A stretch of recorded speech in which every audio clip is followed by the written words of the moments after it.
empezar a platicar sobre medicina y evidentemente medicina con un sustento clínico de todos estos años que llevamos en la práctica urológica y evidentemente con sustentos en bibliografía médica. Entonces, les pedimos de favor que todas las preguntas que tengan son bienvenidas. Aquí realmente estamos en un grupo de amigos y mi intención es que podamos aportar.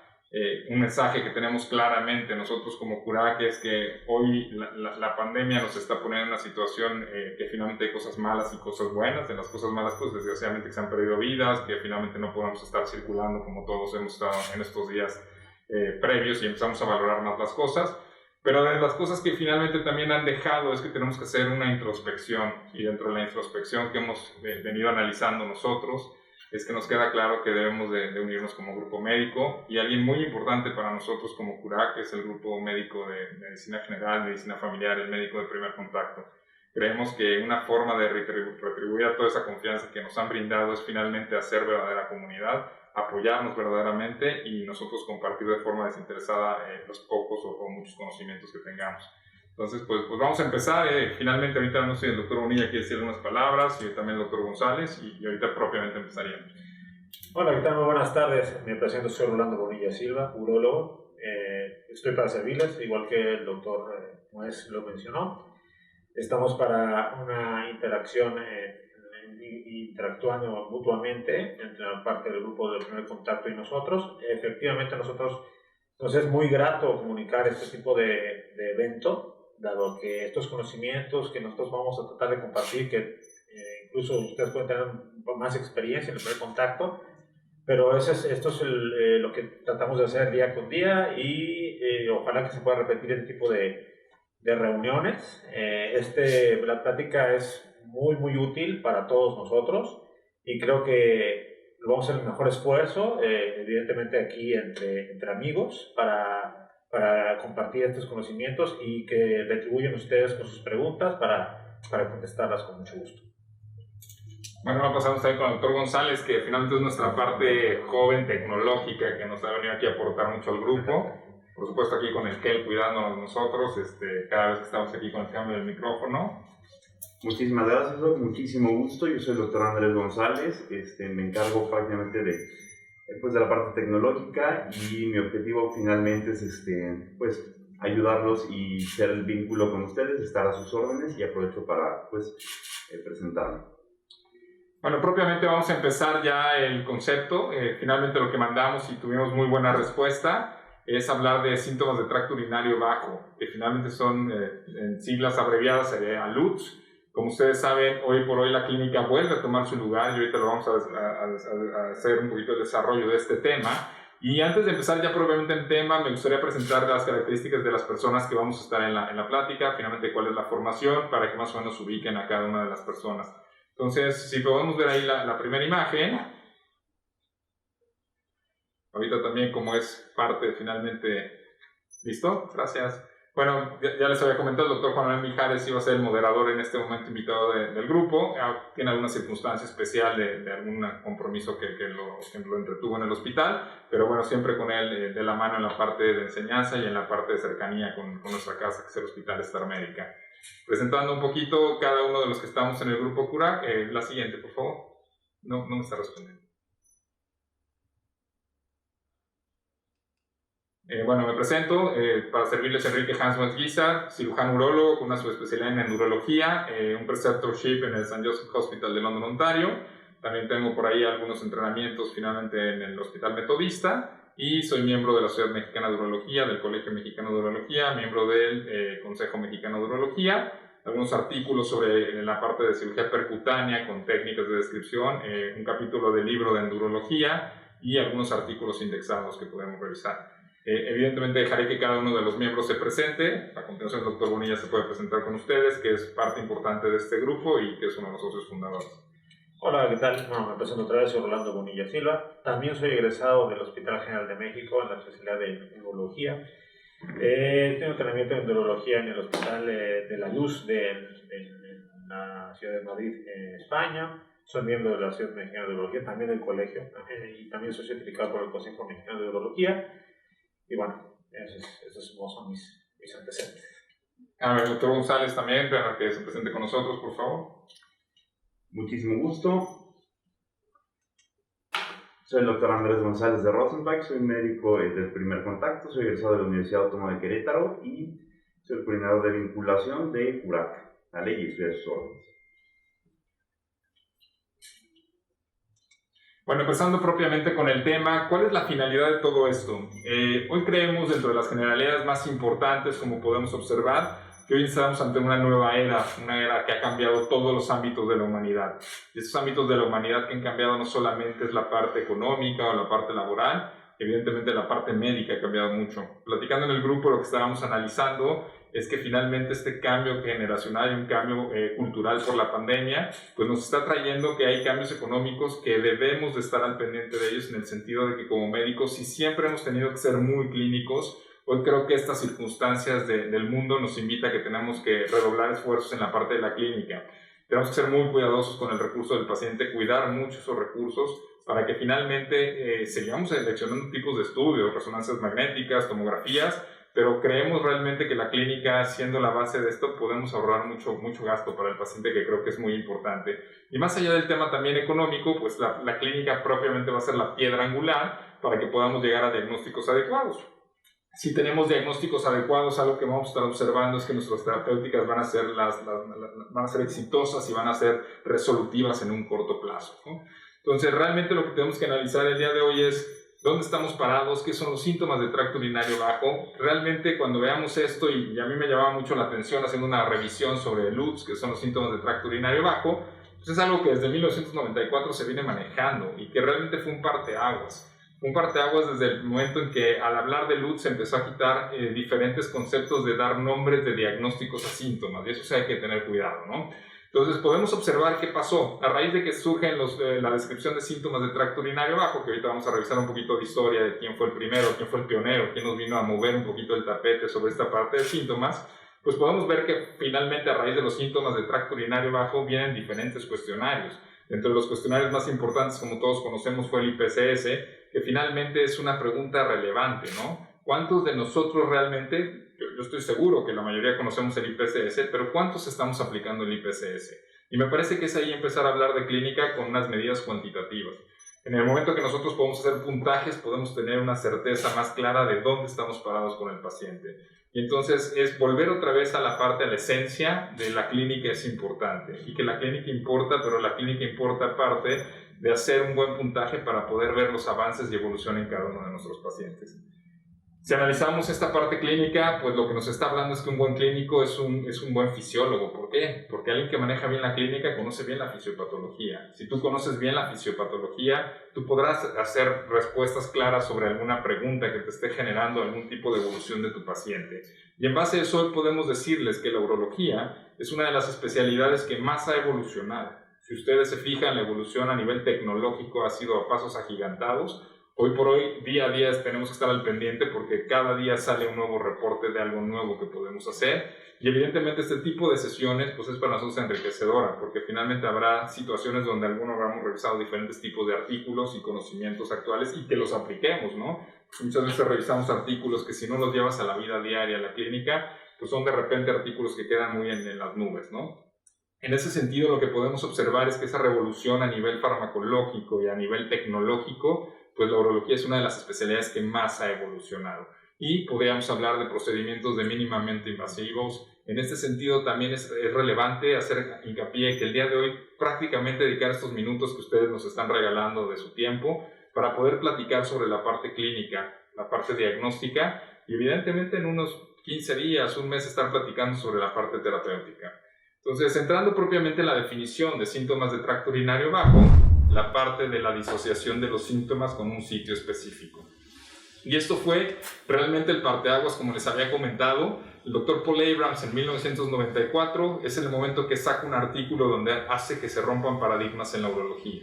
Cuando todo el mundo hablábamos de prostatismo, finalmente el doctor Paul Abrams dijo: no es posible creer que todo es próstata cuando vemos pacientes, mujeres, que están presentando síntomas muy similares a alguien que tiene problemas de prostatismo. En ese momento el doctor Paul Abrams realmente hizo un gran movimiento en la parte de conocimientos urológicos, y en ese momento del retumbe de la parte de conocimientos urológicos fue cuando él hace un giro y dice: momento, dejaremos de llamar prostatismo, son palabras viejas, ahora una palabra nueva es síntomas de tracto urinario bajo. Y es de ahí donde surge este artículo, de hecho por ahí viene la parte de la bibliografía, para los que lo quieran revisar.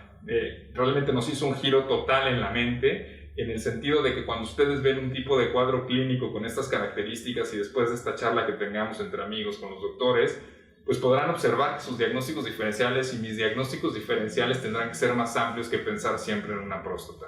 Entonces, en ese sentido, bueno, pues creo que fue algo que muy relevante, que debemos de empezar a manejar día a día. Finalmente ahí, como dice el recuadro, adiós prostatismo. Sí, me parece que adiós prostatismo. Yo platico mucho con los doctores que son alumnos míos en la NAGUA, en la cual les comento que finalmente yo espero que todos los que salgan de esa clase, de ese semestre de urología, nunca vayan a referir un paciente con un término de prostatismo, porque eso estaría hablando que estaríamos regresándonos a antes de 1994.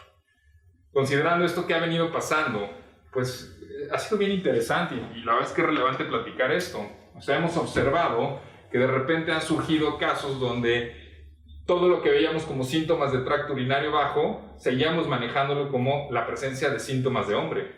Para 2008, como vamos a ver en otro artículo, hay una revolución total, aparte de ya no manejar solamente síntomas de tracto urinario bajo con relacionados de ya no es próstata, surge la parte de valoración de que esos síntomas las mujeres los pueden presentar.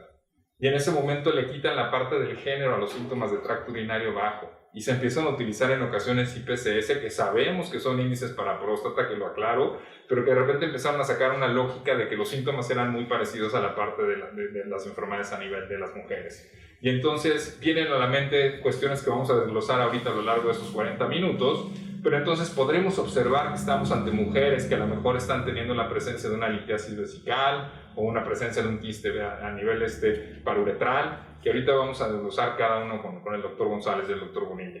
Entonces, finalmente yo lo que les invito con este concepto de los síntomas de tracto urinario bajo, regresar al 94 y que a mí me generó un pensamiento interesante, ¿no? ¿Qué ha pasado del 94 a 2020? ¿Por qué todavía seguimos en ocasiones hablando de la presencia de prostatismo? Me parece que en el momento que nuestra mente dé ese switch, ese giro, quitemos de la mente la próstata y pensemos que es un todo, la vejiga, la próstata en el caso de los hombres, pero vejiga, uretra, cuello vesical en caso de hombres y mujeres son muy similares en fisiología. Y entonces podemos dar un giro en la mente y decir, ya no estoy ante un problema de próstata, puede ser que estoy haciendo yo un diagnóstico hasta de una cardiopatía. Van a decir, ¿cómo? Sí, claro.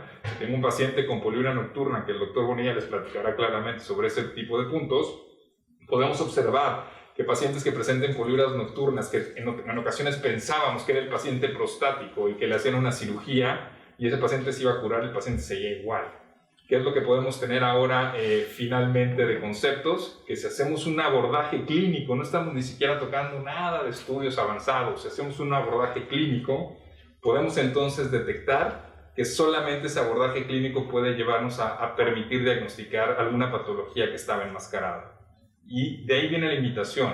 La invitación hoy es, cambiemos nuestra mentalidad, pensemos en síntomas de tracto urinario bajo, desarrollemos realmente una muy buena semiología, analicemos bien cada uno de nuestros pacientes en todas las patologías, no solamente urológicas, pero yo creo que sí vale la pena la invitación a regresar a los orígenes de la clínica. Aquí vemos un artículo 2008 que también pueden ustedes registrar la parte de la bibliografía para que lo revisen, un artículo muy interesante donde habla cómo los síntomas de tracto urinario bajo van cambiando y van cambiando en la parte de que finalmente pueden empezar con un grado de síntomas, pero no siempre van a ser iguales. Y lo relevante de estos síntomas es que si de repente ese paciente deja de tener el síntoma tan intenso, ya no le importa acudir al médico y puede llegar la situación donde esos síntomas que está expresando el paciente de síntomas de tracto urinario bajo sean la expresión de un cáncer de vejiga, que si se hubiera atendido a tiempo y hubiéramos hecho una buena historia clínica, seguramente el paciente lo hubiéramos detectado en un estadio diferente. Entonces, la invitación es hacer clínica, hacer más clínica y finalmente clínica. Este último artículo, para darle paso también a la parte de la participación del doctor Bonilla y del doctor González, se los comparto. Es un artículo donde están buscando cómo a base de los cuestionarios de Lutz intentan ver qué tipo de preguntas, qué tipo de cuantificación de puntos pueden ser situaciones que se equiparen mucho a estudios avanzados como una urodinamia. o estudios avanzados como un ultrasonido. ¿En qué sentido? En que puedan tener una correlación que a mayor cantidad o tipo de síntomas los pacientes pudieran correlacionar volúmenes altos de orina residual, vejigas hiperactivas. Entonces, creo que es importante dejar esa semilla, esa duda en el sentido de hacia dónde vamos. En este momento paso finalmente la palabra al doctor Bonilla. Algo también platicamos en conjunto como equipo, los doctores de un servidor, es que como es un foro que queremos que sea un foro de amigos, no vayan a notar que nos estamos interrumpiendo o algo, al revés. Yo creo que es válido, finalmente lo platicamos entre los tres, que cuando alguien queramos dar un comentario lo vamos a hacer para que no lo perciban como una interrupción en absoluto. Más bien lo quisiéramos ver como si fuera una plática que estamos entre amigos y estamos compartiendo ciencia, medicina y lo más importante, la pasión. La pasión por lo menos de nosotros tres es la medicina y la pasión que está aquí es la parte de la pasión de la medicina, específicamente la urología. Entonces, pues vamos a seguir en esto y bueno, pues adelante, doctor Bonilla, nos tiene que presentar la parte de síntomas del tracto urinario bajo. Es importante, por favor, que nos manden todas sus preguntas. También es válido, ahorita platicamos con el doctor González, que nos interrumpa, el doctor González nos diga que hay una pregunta, en ese momento paramos y por favor todas las preguntas que ustedes necesiten. Solo nos están diciendo que hablemos un poquito más fuerte. Ok. Es todo, ¿eh? Hola, ¿qué tal? No alcanzo a ver bien, pero bueno, voy a platicar de la sintomatología del tracto urinario bajo, que son los LUTS que estamos hablando. Ya el doctor Muez dio una excelente introducción sobre el tema. Voy a hablar un poquito de lo que se divide de la sintomatología del tracto urinario bajo y también la evaluación inicial que tenemos que tomar nosotros en cuenta o realizar para el diagnóstico, para el estudio del paciente que viene con LUTS y posteriormente para manejarlo adecuadamente. Como lo comentó el doctor Muez, son muchos las patologías que presentan este tipo de sintomatologías. Los vamos a ir mencionando, el doctor Muez va mencionando cuál es una de ellas y al final les vamos a prestar unos casos en los cuales pues, bueno, se presentan con este tipo de sintomatologías. La sintomatología del tracto urinario bajo se divide en sintomatología de almacenamiento, vaciamiento y posmicción. Es muy importante definir esas tres clasificaciones de la sintomatología, dado a que la evaluación de la frecuencia más de almacenamiento y vaciamiento pues puede definir un poquito más a lo que nos va a tener como consecuencia el diagnóstico diferencial de los pacientes y el manejo adecuado. El vaciamiento y posmicción es cuando los síntomas se presentan durante la micción y inmediatamente posterior a la micción. Más o menos en un 41-42% de los hombres y mujeres mayores de... Perdón un ratito, Bueno, solicitud de algunos comentarios. La idea no es romper la sana distancia. Sí tenemos una sana distancia, entonces pues vamos a retirar cubrebocas. De plano, ¿no? Está generando un poquito de conflicto, ¿de acuerdo?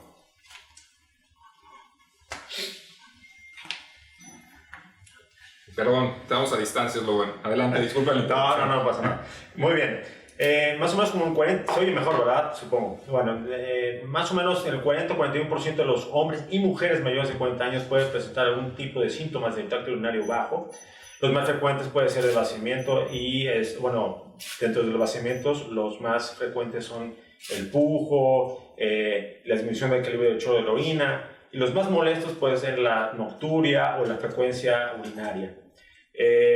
Evidentemente, el síntoma más grave o la forma más severa de los LUTS es la retención aguda de orina, en la cual es la incapacidad de miccionar o de vaciamiento, y pues ahí tendremos que colocar una sonda para drenaje de la misma vejiga.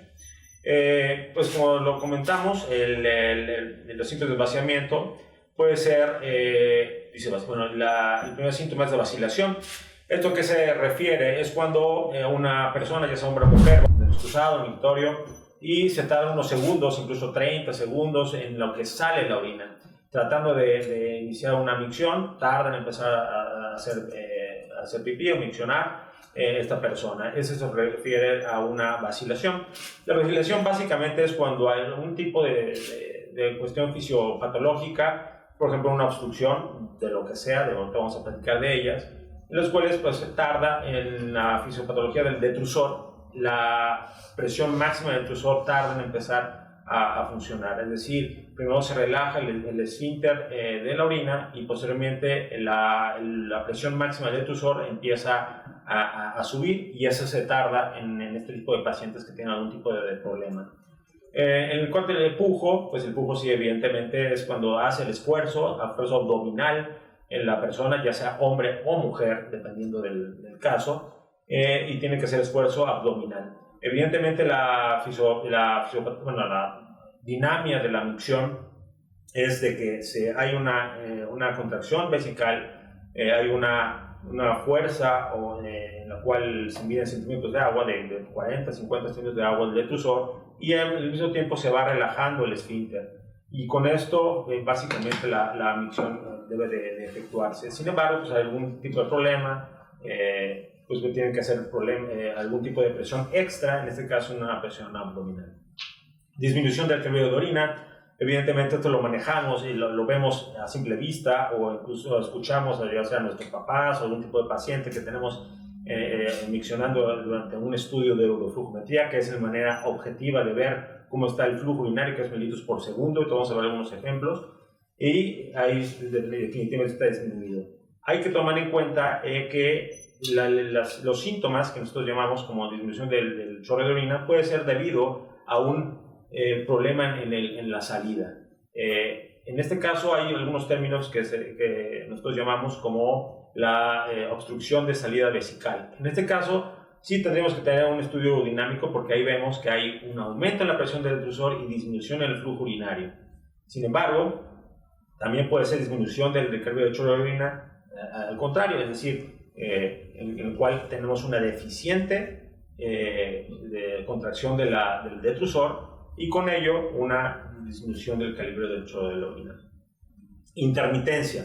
La intermitencia es cuando nosotros, cuando una persona, hombre o mujer, repito, va al baño y va a orinar por partes, es decir, orina, se retiene la orina y vuelve a empezar a orinar.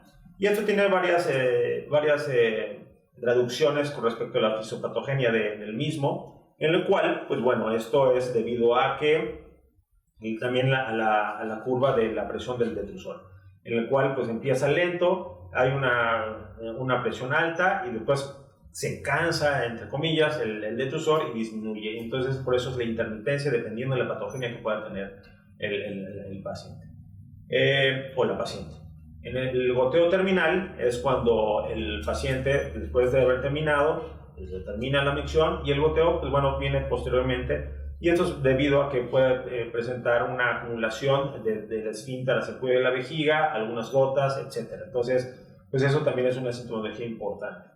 La cuestión del almacenamiento, hay que recordar que en el tracto urinario la fase de almacenamiento es donde se encuentra la mayor parte del tiempo, incluso que la micción. Entonces hay que tomar en cuenta esto. La urgencia miccional es uno de los síntomas, y como lo voy a mencionar en el diario miccional, que vamos a mencionar posteriormente, hay categorías para evaluar la urgencia miccional, desde grado 0 hasta grado 4. El grado 0 cuando no hay urgencia miccional, el grado 1 cuando hay urgencia miccional, pero el paciente dice, me puedo aguantar el tiempo que sea necesario para orinar sin miedo a que se me salga la pipí o me moje. El grado 2 es cuando tengo ya ganas de orinar. Sí me aguanto un rato, pero si ya tengo que ir al baño, me aguanto un rato, sin miedo tampoco a que se moje. El grado 3 es cuando ya tengo ganas de orinar y tengo que ir a orinar en este momento porque ya por miedo o porque ya se va a salir la micción. Y el grado 4 es cuando ya hay incontinencia de urgencia, es decir, que no llega al baño y se moja, y hay salida de orina involuntaria.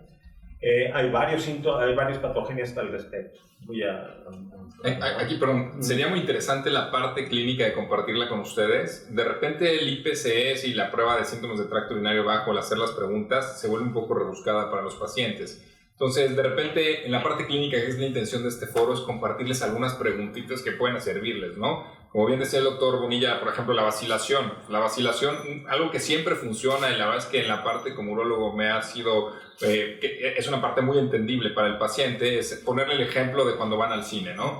Y de repente le dice, oye, usted va al cine, finalmente se toma un refresco, sale de una película, llega al baño, inmediatamente logra que salga el orino, pasa unos segundos, ¿no? es una parte yo que muy sencilla que pueden utilizar en sus clínicas día a día para la parte de la vacilación, ¿no? La parte que finalmente tengan esa sensación de que quieren vaciar pero no pueden, ¿no? Y lo que bien comentaba el doctor Bonilla, me parece que es muy importante agregarlo, es estar muy al pendiente de estos síntomas de la parte de incontinencia, ¿no? De repente hablamos de incontinencia, todos pensamos que es incontinencia porque el esfínter no está funcionando y sorpresa, nos llevamos la sorpresa de que tiene una vejiga refléxica, que el paciente está con una vejiga que ya está a máxima capacidad y ese paciente pues lo que tiene la fuga es una fuga porque finalmente está por rebosamiento fugando, ni siquiera está miccionando, ¿no? Y esos son puntitos muy chiquitos que a lo mejor a mí me interesaría también que el doctor Bonilla nos comparta toda esa parte clínica como ahorita les dijo y en casos clínicos que finalmente es en el día a día de lo que vemos, igual con el doctor Andrés, ¿no? Bueno, también de parte del almacenamiento, pues la nocturia. La nocturia se define como las veces que se levanta una persona en la noche a orinar. Esto tiene que preceder a un sueño y posterior a la micción tiene que continuar con el sueño fisiológico. Entonces, este es lo que se refiere como nocturia. En la nocturia hay 4 clasificaciones de las mismas, en la cual, pues bueno, hay la poliuria en 24 horas, es decir, la formación de orina en 24 horas, poliuria en 24 horas, la formación de orina en la noche, que, bueno, haciendo un paréntesis, en la formación de orina de 24 horas, que la poliuria de 24 horas es la que se caracteriza, es mayor de 2.400 mililitros al día, tomando en cuenta una persona de 70 kilos. Sin embargo, como medida es mayor de 40 mililitros por hora, es ya se considera como poliuria de 24 horas. La poliuria nocturna es la producción de orina en la noche, y esta lo podemos calcular efectivamente cuando es mayor de 30 o mayor de 30% de formación de orina en 24 horas por la noche. Entonces es importante con la clínica y con un diario miccional que voy a mencionar posteriormente, es importante diferenciar este tipo de patologías, porque incluso podemos, con esto mismo, simples mediciones y diario miccional, podemos diagnosticar una diabetes mellitus o fundamentarla un poquito más los síntomas urinarios con una diabetes mellitus o con una enfermedad de la adenopófisis, en la cuestión de la gónada diurética, etc. Entonces, es importante mencionar y clasificar en nocturia. También en la nocturia hay otra clasificación en la cual pues, podemos evidenciar también problemas del sueño o las vejigas con pequeña capacidad. ¿Cuál es el otro? Bueno, aquí aprovechando, hay una pregunta de la doctora Lozano. Mil gracias por la pregunta, doctora. Sobre el hecho de si pueden presentar 1, 2 o 3 síntomas diferentes, sí. Lo interesante de todo esto es que pueden combinarlos. Es decir, la mayoría de los pacientes es muy raro que encontremos un paciente que solamente tenga síntomas de vaciamiento. Muchas veces, o un gran porcentaje de los pacientes se hablan en estadísticas hasta un 53% de que presentan síntomas mixtos. Evidentemente va a haber más predominio por unos que por otros y eso va a tener que ver con la fisiopatología. Dentro de la fisiopatología creo que hay un punto muy interesante que vamos a tener ahorita, es la parte de los casos clínicos. Me parece que vamos muy bien avanzando en la parte del marco teórico y ahorita yo creo que vamos a sacarle mucho jugo a esto, pero a la pregunta concreta de ¿se puede dar síntomas combinados? Por supuesto que sí, y esto tiene que ver mucho con la parte de la fisiopatología. Ya más adelante veremos, pero por ejemplo hay algunos nuevos artículos que son nuevos, me refiero a 2015, donde hablan sobre una cosa que se llama el subscore de los síntomas de tracto urinario bajo aplicado en IPCS, y entonces ahí hablan de grupos de vaciado y grupos de almacenamiento. Ya platicaremos un poquito ahorita que toquemos algún ejemplo de hiperplasia prostática en los casos clínicos, pero evidentemente todos estos síntomas pueden ir combinados porque curiosamente van de la mano. Si yo tengo un problema de salida en la uretra, sea por una estenosis o sea por una hiperplasia prostática, quien va a pagar todas las consecuencias va a ser mi vejiga. Y en ese momento entonces la vejiga ya va a empezar a tener síntomas que son secundarios a su mal funcionamiento. Y van de la mano. Tenía uno que estaba teniendo problemas de vaciar, pero ahora afecto mi detrusor, afecto la sensibilidad de mi detrusor y en ese momento los dos se acompañan. Y de repente me llega a la mente en esta parte del marco teórico interesante que este es el ejemplo claro que tenemos del paciente que llega con hiperplasia prostática, con síntomas de vaciamiento, le prometemos operarlo porque va a quedar 100% bien y resulta que el paciente sigue parándose las mismas veces en la noche. ¿Qué sucedió? Ese paciente está perfectamente operado, tuvo un buen criterio de cirugía, pero nunca le avisamos que tardan entre 3 a 6 meses en empezar a compensar el detrusor. Y entonces es algo que siempre, la verdad no sé cómo te ha tocado a ti verlo. De hecho, los pacientes que tienen hiperplasia prostática tienen una hipertrofia del detrusor y con ello puede tener una vejiga hiperactiva. Entonces, después de operarlos y después de tener un adecuado vaciamiento, pues quedan con esa vejiga hiperactiva y tienen esa frecuencia urinaria y con esa urgencia urinaria, ¿no? Entonces, pues sí. No, y es interesante porque hay veces que nos llega a pasar que de repente, si no hablamos claro con la familia y con el paciente, lo operas y de repente siempre habían tenido muy buen control de esfínter. El problema no es el esfínter, el problema es que tiene espasmos, ya no hay nada que obstruya y los pacientes llegan evidentemente con una fuga de urgencia, con una incontinencia de urgencia. Entonces son datos clínicos interesantes. Y ahí también viene la importancia de la comunicación. Bueno, les decía que también esa es la importancia de la comunicación que muchas veces tenemos entre los doctores y, digamos, quien recibe al paciente. Son pacientes que van a llegar a su consulta para seguimiento. Y digo, conociendo la evolución postquirúrgica, también van a encontrar un soporte importante, ¿no? En su médico de primer contacto. Ya que es muy importante, ¿no? Saber, evidentemente, tener en mente todos los síntomas de tracto urinario bajo y tener en cuenta lo que en la introducción nos dijeron, no hay prostatismo, no es la próstata nada más, ¿no? Puede ser varias patologías incluso en el mismo paciente. Entonces, pues bueno, hay que tener en cuenta este tipo de síntomas, ¿no? Sí. Bueno, aquí también es muy importante lo que vamos a mencionar, es la evaluación inicial de un paciente con LUTS. Entonces es importante mencionar que vemos pacientes, es decir, no es una enfermedad específica, es cada paciente individual y dentro del paciente individual puede tener varias patogenias incluso en el mismo paciente. Entonces, para la evaluación inicial pues tenemos que hacer una historia clínica, te lo voy a mencionar una por una historia clínica que es muy importante, tenemos que hacer historia clínica a todos los pacientes, ya sea con LUTS o lo que sea, es muy importante.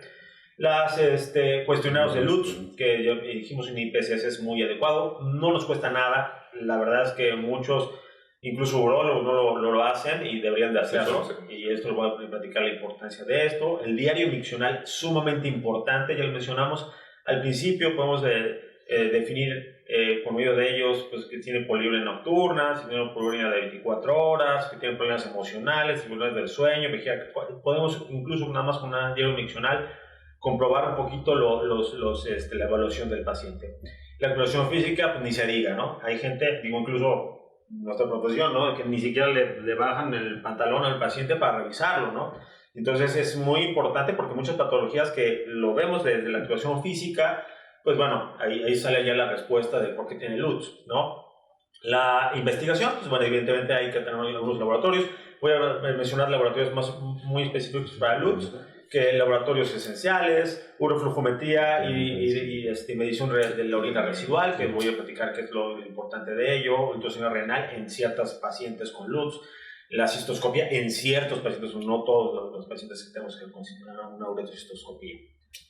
Ahí sería interesante, por ejemplo, me viene a la mente la parte de exploración física que comenta el doctor Bonilla. Es relevante, por ejemplo, un caso muy interesante que siempre sucede, son pacientes que llegan con síntomas de tracto urinario bajo, de predominio de vaciamiento, han recorrido 7 médicos, todos de muy buena capacidad, los 7 médicos, porque me parece que todos son gente muy preparada, todos somos gente muy preparada, y evidentemente, pues finalmente luego los diagnósticos no son tan sencillos, ¿no? Pero hubo un caso muy relevante que alguna vez lo platicamos el doctor Bonilla y yo, de un paciente que venía con muchos síntomas de tracto urinario bajo, de vaciamiento predominantemente, pasó por todos los alfa bloqueadores, después pasó por antimuscarínicos, pasó por terapias combinadas, finalmente, bueno, pues se siguió dando vueltas, llegó el paciente y lo que el paciente tenía evidentemente era una estenosis de meato, o sea, el paciente no mejoraba porque su problema era un tema mecánico.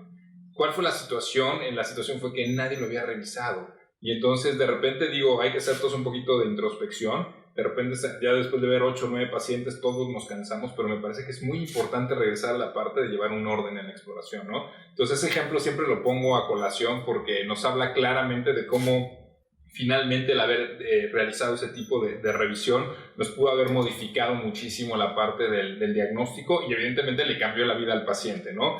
Y otra característica, hablando pues, sobre ese tipo de síntomas, vamos a hacer tactos rectales. Yo la verdad es que también a las estudiantes que han tenido oportunidad de que hemos convivido, les digo que la verdad es que cuando a una doctora finalmente realiza un tacto rectal en casos de pacientes con próstata, la verdad está hablando pues que el paciente le tiene gran confianza. Finalmente en la parte cultural en México todavía sigue siendo complejo el tema del tacto rectal, hasta con nosotros mismos como hombres el paciente no quiere, ¿no? Entonces finalmente este tipo de situaciones de exploración física te habla de qué tanta empatía hay, ¿no? Qué tanta empatía tenemos. Alguna vez me acuerdo que platicábamos ahí en la residencia, el doctor Bonillo, estuvimos toda la vida en la residencia del Hospital General de México Y había una situación compleja que no se te olvidará a ti, que era el tema que de repente nos tocaba hacer revisiones de próstatas o masajes prostáticos, y pues desgraciadamente por espacios que no tenía el hospital, pues eran situaciones donde una cortina separaba 3-4 cubículos, ¿no? Entonces ese tipo de cosas hay que tener mucho cuidado. Yo creo que siempre lo que hemos pensado, y hay que hacer lo que uno piensa y lo que uno siente, es el respeto al paciente, la ética del paciente, el cuidado a su pudor. Entonces, en la exploración física, más en el tema de urología, tenemos que ser muy pudorosos, muy cuidadosos para que finalmente siempre sientan esa empatía con nosotros, ¿no? Y del diario miccional, pues lo que dijo el doctor Bonilla, me parece que es una de las herramientas que son una maravilla. Muy sencillo, o sea, bien. No sé si comentaste los 150 mililitros. No, te voy a comentar. Ahorita eso es interesante. Ahorita vamos a comentar un poquito de lo que es la vejiga hiperactiva, de la poliuria, etcétera, etcétera. En nocturna es importante mencionarlo y que básicamente lo podemos sacar con un diario miccional que actualmente ya en los últimos estudios basta con 3 días de diario miccional. O sea, antes luego nos preguntamos, ¿y cuánto tengo que hacer este cuadro? Con 3 días es más que suficiente y tenemos una buena respuesta. La siguiente, por favor. Bueno, conforme hablando, le digo que la evaluación inicial, lo primero es la historia clínica.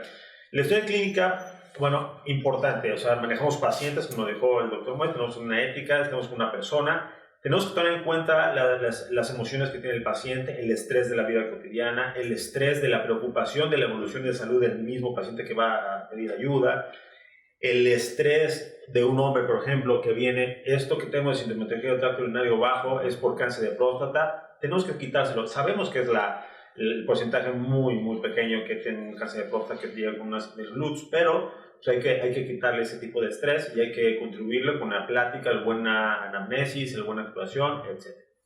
Bueno, es importante la historia clínica, dividieron en 2, historia médica, historial médico y historial quirúrgico. El historial médico, pues evidentemente comorbilidades, enfermedades de diabetes mellitus, enfermedades neurológicas, enfermedades psiquiátricas, incluso puede tener LUTS importantes. Tenemos que hacer una buena interrogatorio con antecedentes del mismo.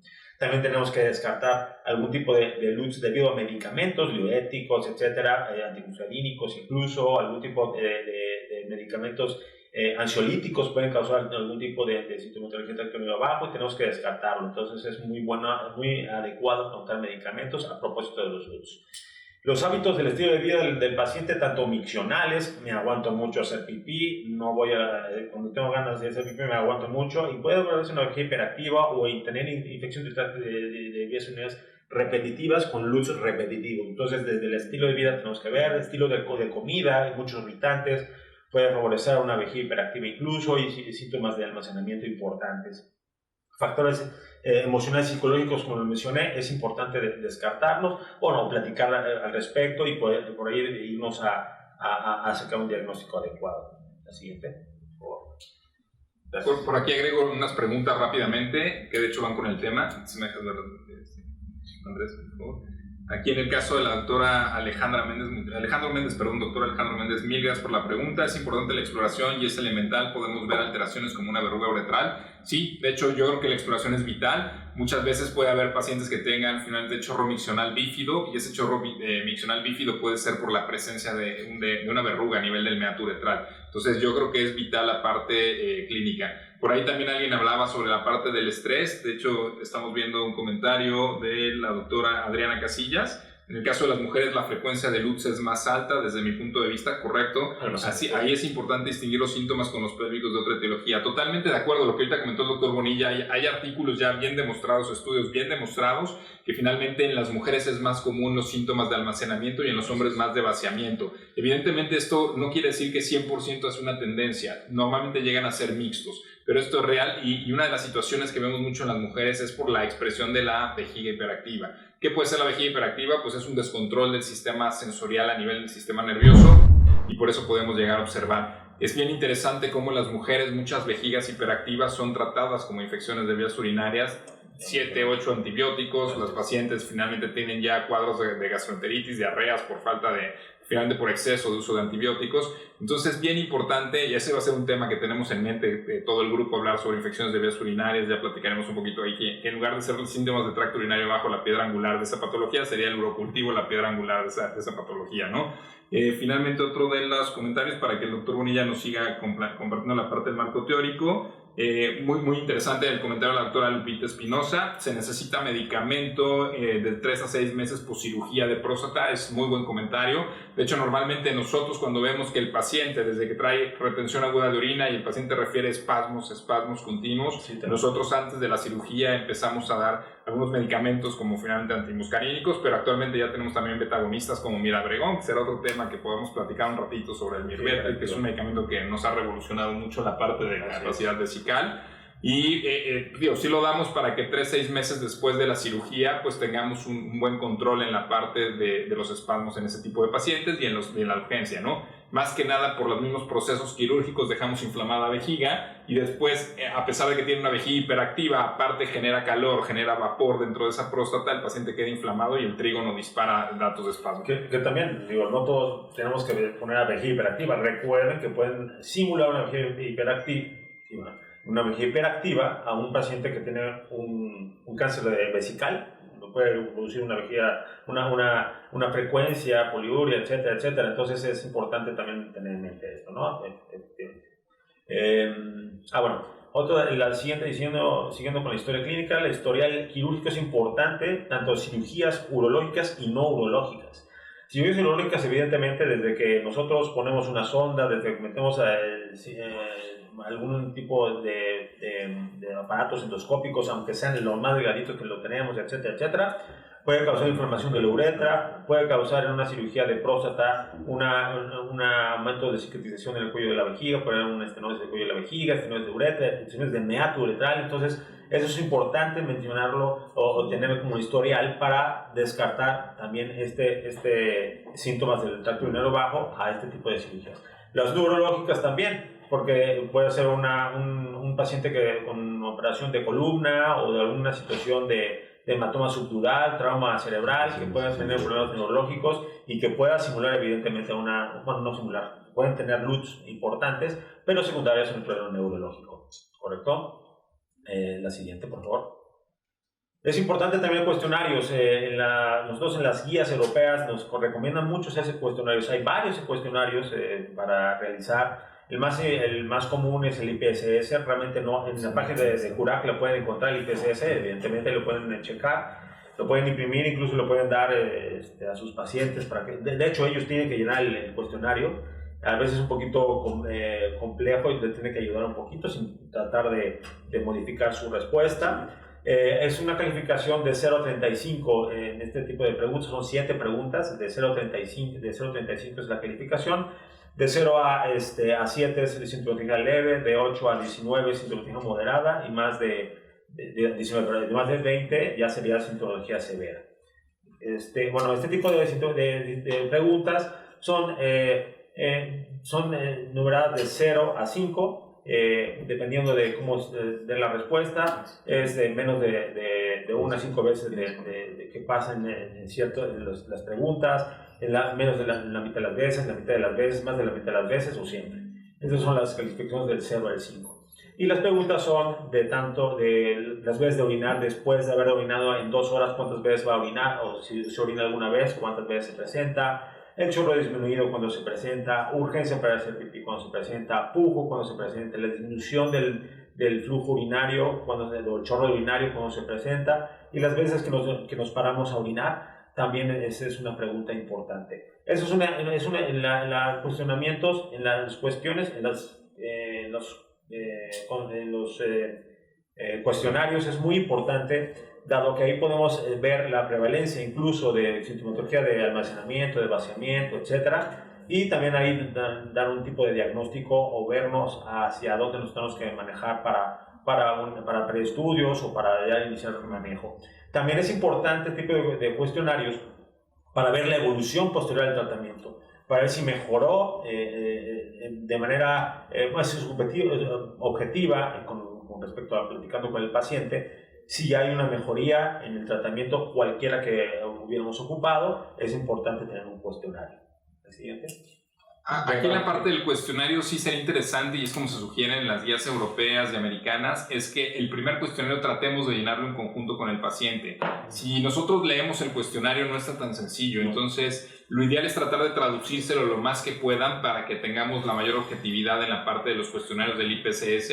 De hecho, es interesante, hagan un ejercicio ahí, tanto, digo, el IPS es hecho para hombres, pero lo podemos aplicar en hombres y mujeres, más o menos a ver algunas frecuencias urinarias, cómo están, y van a ver que todos tenemos algo de síntomas, ¿no? Entonces, aquí una recomendación súper importante es todos los IPSS, todos los cuestionarios que realicemos. El primer cuestionario, la invitación es que finalmente lo hagamos con nuestro paciente. Sí es dedicarle un poco de tiempo, pero créanme que un paciente se siente muy valorado cuando uno empieza el IPSS, le explica que es para tratar de llevar un control de objetividad de cómo está respondiendo a los tratamientos. Se explica la primera vez y a la siguiente cita, en 2 o 3 meses, él traerá un cuestionario contestando cómo ha estado evolucionando, ¿no? Entonces, dedíquele un tiempito a esta parte de los cuestionarios, y la verdad es que creo que nos va a cambiar muchísimo la forma de ver cómo están evolucionando los pacientes y cómo va la sintomatología. Aprovecho porque me da pena por ahí un mensaje del doctor Gerardo Menocal, excelente amigo, que le mando un abrazo. Gerardo por ahí nos pregunta sobre el tema de BPH para la presencia de LUTS. Efectivamente, si tenemos por ahí, les vamos a compartir luego un video, que siempre somos muy respetuosos de los autores de ese video. Ese video fue un video que se hizo en el Hospital General de México con el doctor Carlos Vázquez Lastra y el doctor Miguel Maldonado, y es un video muy bonito, porque es un video, bueno, bonito se oye feo porque es un paciente que está enfermo, disculpen, pero bueno, muy atractivo para los que somos urólogos, donde se ve un video donde hay lesiones múltiples de virus de papiloma humano en la uretra. Entonces, efectivamente, ese tipo de pacientes, claro que pueden tener sintomatología de tracto urinario bajo, algo que nos ha pasado, y no sé también el doctor Bonilla que nos comparta con la experiencia en la consulta del día a día, pero muchos pacientes de virus de papiloma humano, más que tener una sintomatología porque tienen una afectación de vejiga, de uretra, están tan nerviosos porque tienen el virus de papiloma humano que empiezan a tener síntomas de urgencia miccional. Y yo les pongo el ejemplo, cuando me vienen a ver y lo revisamos que no tiene nada, les pongo el ejemplo que es como cuando estamos en la secundaria y llega el examen sorpresa, acabamos de ir finalmente a miccionar y de repente llega el maestro, examen sorpresa, y todo el mundo quiere ir al baño cuando la vejiga está vacía. Eso pues evidentemente estamos activando el sistema nervioso y en ese momento estamos dando un espasmo vesical.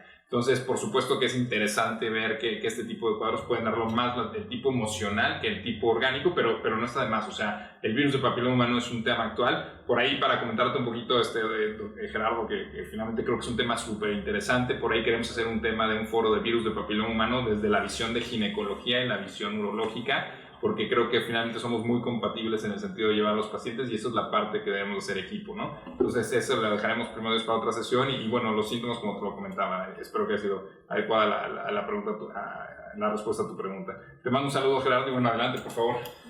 Bueno, continuando con la evaluación inicial del paciente con LUTS, está el diálogo miccional. Este es sumamente importante, incluso al paciente les puede causar un poquito de molestia o de un poquito de incomodidad hacer este diario, pero es muy importante para nosotros. Este es un diario miccional en el cual se tiene que hacer 3 días. Realmente los últimos estudios, como les mencionaba anteriormente, con 3 días de diario miccional es más que suficiente para evaluar este tipo de pacientes. ¿Qué podemos evaluar con el diario miccional? Pues evidentemente este refleja el comportamiento miccional de cada persona. Entonces ahí podemos evaluar tanto la poluria diurna, la de 24 horas, la poluria nocturna, urgencia, si hay urgencia, no hay urgencia, si tenemos escape o no escape, etc. Entonces, con esto diferenciar algunos tipos de patologías que pueden causar este tipo de problemas. Realmente no es muy difícil, es un diario que tenemos que entregar, el paciente tiene que llenar la hora exacta en cuál va a miccionar la persona, varias veces. Si orinas 10 veces van a ser 10 renglones, evidentemente, en un día. La cantidad de orina que tiene que orinar, evidentemente aquí vemos que si hay poliuria de 24 horas o poliuria nocturna. Vemos si hay urgencia para hacer pipí en ese momento de la micción. Ya vimos la clasificación de urgencia urinaria del 0 al 4. Vemos si tiene fuga urinaria. Vemos si tiene que mojar ropa o cambiar compresas, etc. Esto es sumamente importante porque nos damos cuenta pues la situación de que cuánto ingesta de líquidos puede tener una persona. Hemos tenido en la consulta también personas que toman demasiada agua. No es bueno tomar tanta agua tampoco, porque incluso aparte de problemas electrolíticos que podemos tener y derivados de los problemas electrolíticos o muchas otras afectaciones, también tenemos LUTS importantes. Entonces, pues el diario miccional es muy importante, es el reflejo del comportamiento miccional y nos hace ver diagnósticos diferenciales importantes. En el diario miccional también tenemos que ver lo siguiente, como lo contaba el doctor Moes, la vejiga hiperactiva está muy, se oye mucho, pero ¿qué es la vejiga hiperactiva? Pues evidentemente para tener un diagnóstico como tal de vejiga hiperactiva sí tenemos que hacer un estudio un poquito más específico ya para dejar un objetivo en neurodinamia, es decir, la presencia involuntaria de contracciones del detrusor con fuga o sin fuga de orina, es decir, con incontinencia o no con incontinencia urinaria. Entonces, estas incluso con poquitas presiones, que será de 5 centímetros de agua, involuntariamente ya se puede clasificar como una vejiga hiperactiva. También no podemos aquí nosotros diagnosticar con diario miccional, dado a que si una persona orina más de la mitad de las veces con 150 mililitros en cada micción, eso es más que suficiente para decir que es una vejiga hiperactiva. Entonces realmente este diario miccional es muy importante para mencionarlo y para diferenciar cuadro clínico. ¿Algún comentario? ¿Todo bien? No, estábamos checando que hay alguna pregunta. Sí. Es la que estábamos viendo. Ok. Sí. La siguiente. Ok, de la parte del diario nada más lo que comentamos, ¿no? Del 30%, no sé si se tocó el punto. La poliuria nocturna, ya lo comentamos. Esto es la presencia del 30 o más, 30% del gasto urinario, de la producción de orina en 24 horas. Si se presenta en la noche más del 30%, ya es poliuria nocturna. Y ahí ya podemos tener varias patologías, puede ser desde incluso diabetes, problemas de hipófisis, etcétera, y pues de sacar un diagnóstico diferencial al respecto. Esta parte yo me quedaría con el diario miccional, siendo bien puntuales dos aspectos. Micciones menos de 150 mililitros en más del 50% de las micciones, ese paciente tiene, hasta no demostrar lo contrario, una vejiga hiperactiva o tiene baja capacidad vesical, ¿de acuerdo? Y el segundo punto que yo me quedaría con el diario miccional sería lo que comentó el doctor Bonilla, y recalco, puede ser repetitivo, pero eso nos va a servir mucho en la clínica. Si a todos los pacientes les hacemos diario miccional y vemos que más del 30% de su diuresis es por la noche, ese paciente hay que estudiar corazón, hay que estudiar glucosa, hay que estudiar adenohipófisis y evidentemente algo interesante, todos los hombres después de los 50, 55 años de edad tenemos que estar checando cómo está el tema de la hormona antidiurética. Vamos perdiendo hormona antidiurética y nos ha tocado casos que afortunadamente eso nos permite la empatía con los pacientes, de que llega un paciente que se quiere operar de próstata porque ya vio 5 comentarios que se tiene que operar de próstata porque su vaciamiento no es tan malo, pero él ya no quiere pararse 7 veces en la noche. La respuesta que tenemos que tener cuidado con estos pacientes es lo primero, hagan un diario miccional.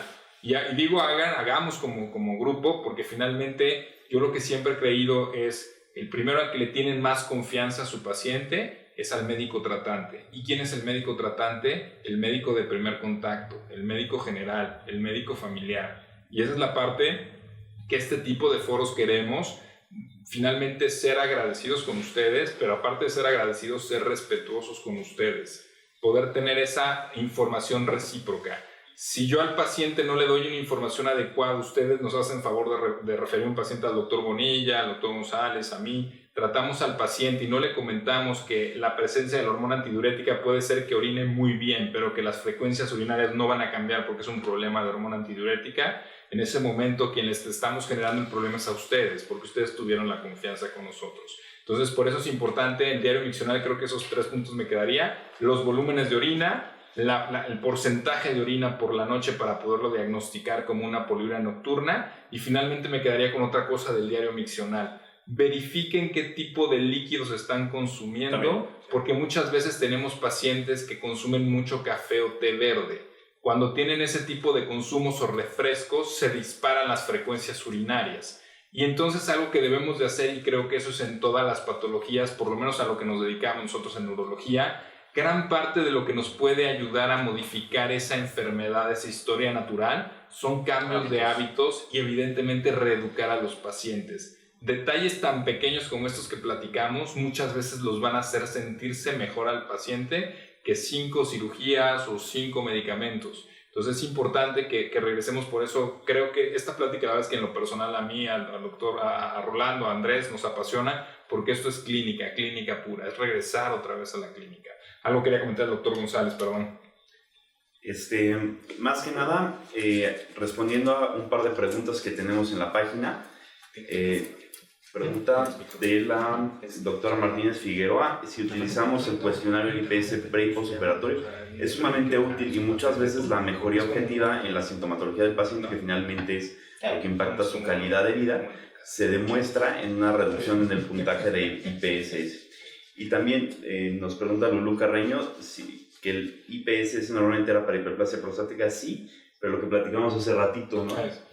Es interesante, o sea, por supuesto no vamos a romper indicaciones. IPSS es, por supuesto, en la misma definición lo indica, es el índice internacional para síntomas prostáticos, ¿no? El tema es que hay algunos artículos que compararon esto, por eso ahorita ya vienen nuevos cuestionarios como LURPS, por ahí hay otros cuestionarios de la Sociedad de Continencia. Entonces, si queremos ser específicos de mujeres, vayamos a cuestionarios de incontinencia de la Sociedad de Continencia, y por ahí otro que se llama LURPS. De hecho, aquí realmente estamos trabajando marchas forzadas para poder distribuir más material. Ya vi que por acá el doctor González ya les compartió el IPSS de CURAC.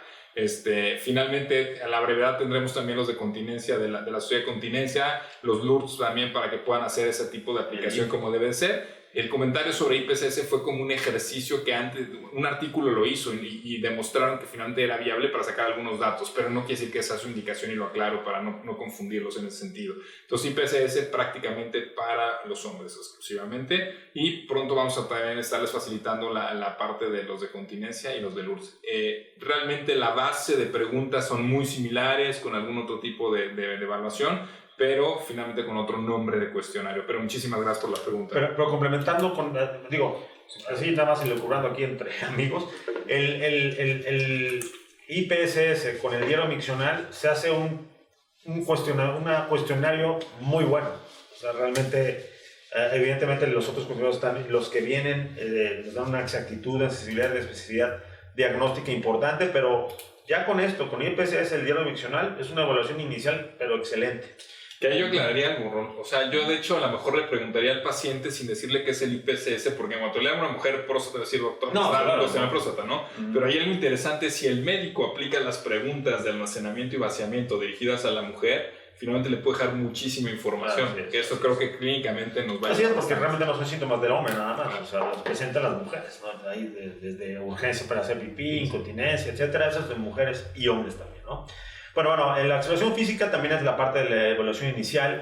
Pues lo comentamos hace poquito, ¿no? Realmente hay que explorarlos todos los pacientes. Bueno, realmente otra experiencia que tuve yo cuando trabajaba en la medicina pública, pues paciente que llegó a urgencias, no podía orinar, ya venía ya listo para la cuestión de la próstata, ¿no? Pero realmente no, fue a varios médicos.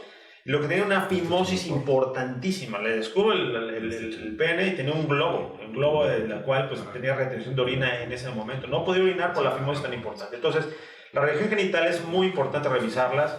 El meato uretral, de manera de revisarla es abrir un poquito el meato en los hombres, en las mujeres, dar una exploración vaginal adecuado, etc. Entonces, hay que revisarlo. Revisión suprapúbicas, definiendo para el LUTS, básicamente es ver la sensibilidad, duele, no duele, palpar la vejiga, no se debe palpar la vejiga, ya hay una palpación de vejiga, una retención aguda de orina o una retención crónica de orina, en la cual tiene bastante orina residual. Hay gente que viene aquí ya con una situación muy avanzada de retención crónica de orina o con alguna cuestión neurológica o por la misma diabetes o alguna situación así, lo cual no tiene sensibilidad la vejiga. Entonces, pues realmente está llena la vejiga, tiene una globo vesical, 2 litros en la vejiga y hay que palparlos. Entonces realmente eso es importante mencionarlo.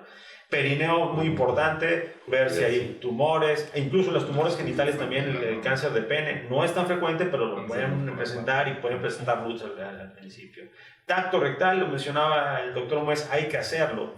El tacto rectal, pues bueno, evidentemente en hombres, pues vamos a ver, evaluar directamente, pero muy recientemente, el tamaño, el volumen de la próstata. También si extremadamente tenemos un diagnóstico de cáncer de próstata cuando ya es muy evidente. Neurológica, aunque no hacemos una evaluación neurológica, con un tacto rectal podemos hacerlo, no tiene tono del recto, el esfínter del recto, etc. Entonces ya tenemos una situación. También la sensibilidad en la silla de montar, en las piernas, el reflejo mecánico en el hombre, movimientos de las extremidades. Y es importante para ver la cuestión neurológica, porque recuerden que los LUTS también se presentan en pacientes que tienen problemas neurológicos. Ahí yo quisiera agregar un ejemplo clínico que también es muy útil. la parte de los pacientes que llegan, como dice Rolando, con la parte de las vejigas en retención aguda de orina, con 2 litros de orina y llegan sin dolor. Muchos pacientes llegan porque se palpan una masa y entonces van a urgencias porque lo ven que tiene un aumento de volumen en el abdomen, acuden a urgencias y este es un punto clave y ese es un dato que sí me gustaría compartirles. Siempre que ustedes vean en sus consultas un paciente que trae 1,5 litros, 2 litros de orina, trae retención aguda de orina, trae una neuropatía obstructiva, pero no tiene dolor, ese es un foco rojo. Un foco rojo porque aunque lo operen, 50% de esos pacientes quedan con la vejiga con orina residual a pesar de una muy buena cirugía. Quien lo opere, sea el mejor cirujano a nivel de láser o a nivel de resección, quien lo opere, ese paciente, aunque no esté obstruido, es poco probable, tiene un 50% de no responderles. Y entonces eso se tiene que platicar mucho con la familia. Ya después iremos, finalmente con todas las sesiones que tengamos, iremos platicando de cada caso, porque son muy largos, pero son puntos claves chiquitos como este. No duele con una vejiga llena, ese paciente tiene alta posibilidad de una vejiga neurogénica. Si lo van a hacer una cirugía de desobstrucción que es válida totalmente, 50% van a poder miccionar, 50% no van a lograr miccionar. Si lo platican con la familia, cambia el panorama de lo que esperan y lo que están proyectando de una cirugía. ¿Qué se puede utilizar en esos pacientes? Una neurodinamia, que es un tema, más adelante aquí el experto en neurodinamia es el doctor Bonilla, que le apasiona y lo hace bastante bien el tema de neurodinamia. Es una indicación de neurodinamia mayores de 300 mililitros en la orina, de orina residual, ya hay que hacer neurodinamia, o personas menores de 50 años o mayores de 80 años que orinen en cada micción 150 mililitros, también es personas con diabetes de larga evolución mal controladas, también, etcétera. Hay varias indicaciones. Siguiendo con la evaluación inicial del tracto urinario, en la investigación, esto realmente, pues bueno, básico, ¿no? En la evaluación inicial pues, hay que pedir una serie de laboratorios, hablando del LUTS específicamente. El EGO es muy importante, el examen general de orina es muy importante. Ahí evaluamos y podemos evaluar desde problemas renales, desde diabetes mellitus o infección, o bueno, creer en una infección de vías urinarias que puede causar el LUTS. Entonces realmente el examen general de orina, ya agregando monocultivos, evidentemente tenemos que hacer este tipo de investigaciones. El antígeno prostático específico lo vemos en todos los estudios iniciales de LUTS en hombres, evidentemente, pero realmente no es tan necesario ni tampoco modifica tanto al tratamiento o al diagnóstico de LUTS. Sin embargo, como se los dije en un principio, esto disminuye el estrés porque el hombre cuando va a una consulta con LUTS pues piensa que tiene cáncer de próstata, etcétera, etcétera. Pues evidentemente hay que hacer el antígeno prostático específico. Sabemos que cuando hay LUTS con un cáncer de próstata es muy poco el riesgo que tenga LUTS como tal, ¿no? En etapas tempranas. En etapas tardías ya puede haber. Entonces, pues bueno, hay que hacer el antígeno prostático específico. La uroflujometría es importantísima, la uroflujometría. Hoy te voy a presentar una gráfica, una gráfica de micción del doctor Andrés. De uroflujometría. Esto es el flujo de orina, es mililitros por segundo. Aquí es la manera objetiva como orina una persona, ya sea un hombre o una mujer. ¿Cuánto es cuánto en esta uroflujometría, en estos aparatos que tenemos de uroflujometría, lo tenemos, es indispensable como evaluación inicial.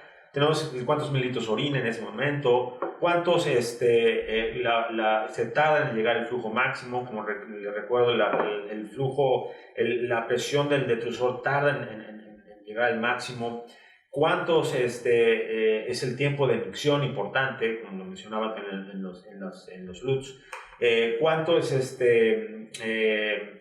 tarda en lo total del proceso de micción, desde que empieza, acuérdense que puede hacer vacilación, tarda unos 30, 40 segundos y después empieza a orinar.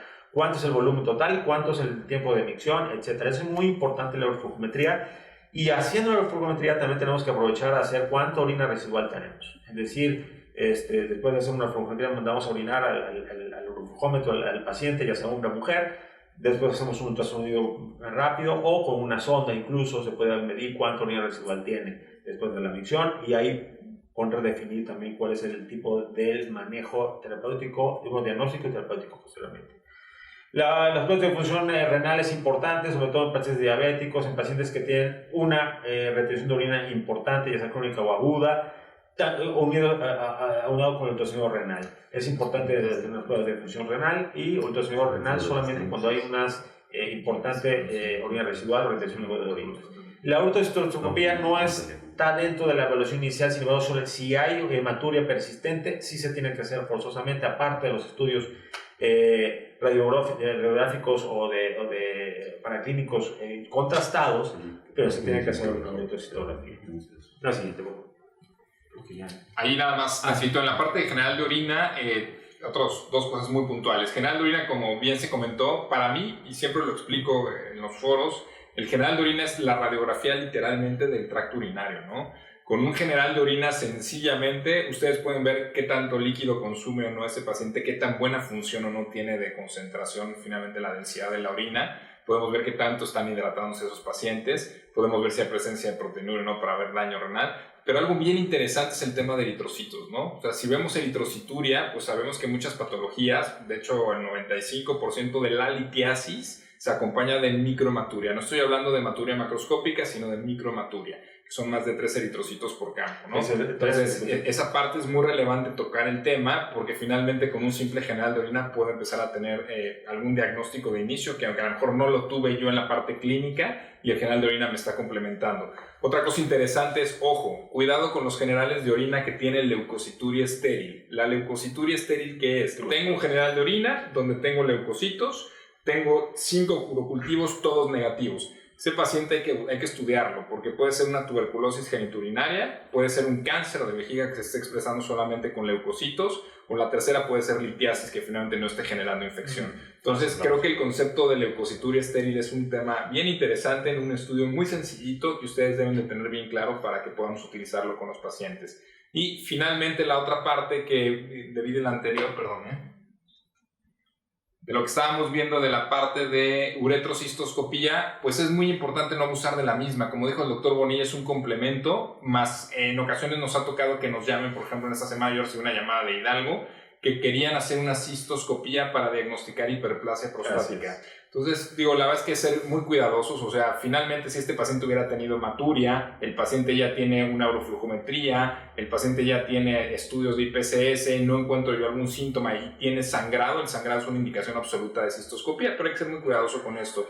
Por eso yo creo que es muy importante que antes de ser invasivos, los estudios, como le comentó el doctor Bonilla, que de hecho aquí en Curac se cuenta con el uroflujómetro, son estudios que el día que gusten ustedes pueden venir con su paciente, acompañarlo, hacemos la uroflujometría, platicamos la uroflujometría. Creo que hasta sería tema para hablar, porque ya por acá me están regañando que ya llevamos 1 hora y todavía no empezamos ni los casos. Entonces, de hecho vamos a ver si no para hacer una segunda sesión, porque los casos son muy interesantes y no quisiéramos hacerlo a prisa en lo absoluto. Entonces vamos a ver la posibilidad de a lo mejor pasar algunos flashazos nada más de los videos que vamos a ver la siguiente sesión de casos clínicos para irnos lento. No por otra cosa, sino la intención es que lo disfrutemos ustedes, nosotros, y que finalmente sea de provecho para todos, ¿no? Pero el tema de uroflujometría totalmente abierto, será interesante. La siguiente vez les prometemos que vamos a proyectar diferentes formas de expresión. Ahorita el doctor Moya les va a explicar una flujometría normal, pero por medio de la uroflujometría es tan interesante ese estudio. ¿Qué es la uroflujometría? Porque también es interesante explicárselos. Un paciente que va con una capacidad vesical mayor de 150 mililitros, orina en un embudo, este embudo tiene Bluetooth, el Bluetooth nos mide los flujos de salida, flujos de terminación, si hay corte del chorro, y la misma curva nos dice si está obstruido o no. Es bien interesante que si sabemos leer las uroflujometrías, podemos explicarnos, no al 100%, tampoco hay que decir cosas inadecuadas, pero nos puede dar una gran pauta de un diagnóstico diferencial si estamos ante un paciente con una vejiga con un detrusor que está hipoactivo, o está con un detrusor hiperactivo, o estamos ante una estenosis de uretra por el tipo de corto de flujo. Que ahorita el doctor Bonilla les va a explicar que finalmente, bueno, pero queda abierta esa invitación el día que quieran, con mucho gusto nos avisan, está el módulo de uroflujometría. Pueden venir con unos pacientes o ustedes mismos a conocer la parte del equipo y la verdad es que me parece que es un estudio muy grato. Sí, evidentemente la uroflujometría es algo muy sencillo. Evidentemente lo que dijo el doctor es, para hacer un uroflujómetro fidedigno tenemos que tener mínimo 150 mililitros de micción, tropea del detrusor, si tiene un estenosis de uretra, son diferentes las curvas. Esta curva pues es un paciente joven, más o menos de 30 años, ¿no? En la cual se hizo una uroflujometría del doctor Andrés.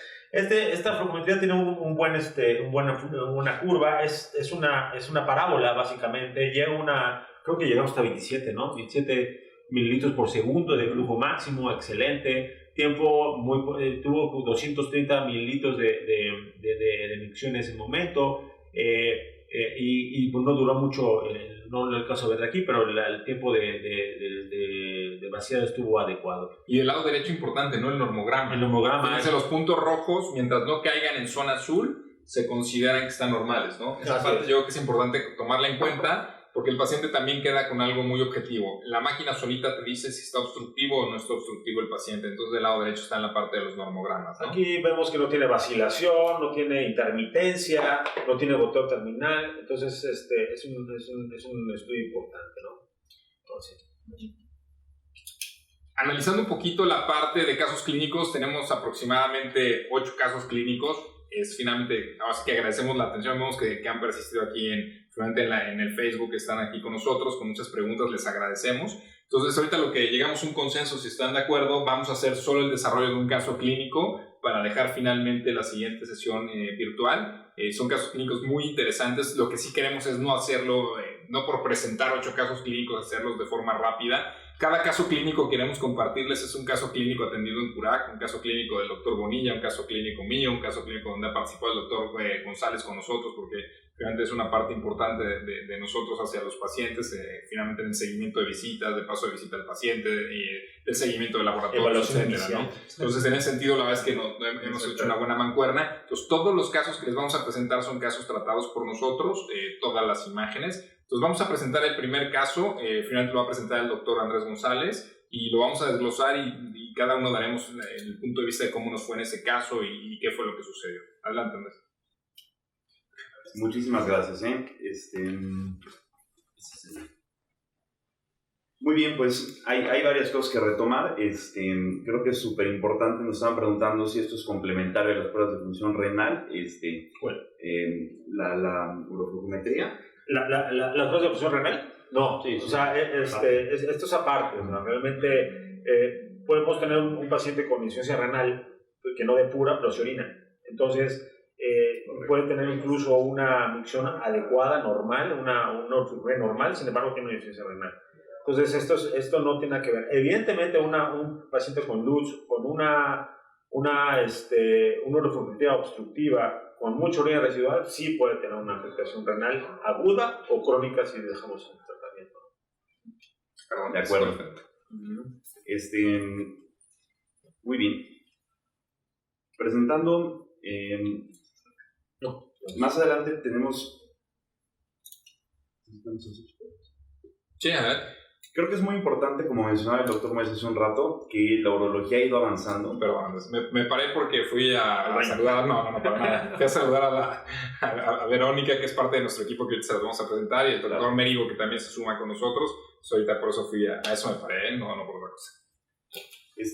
Creo que es muy importante que estamos trabajando arduamente en tener cada vez más material. Sin embargo, una excelente herramienta en la consulta es el IPSS. El IPSS, finalmente, una vez conociéndolo, también se puede integrar a la dinámica misma de la consulta. Finalmente, hay muchas veces que va a ser más práctico integrar las preguntas y hacer el cálculo que darle al paciente un formato a llenar, ¿verdad?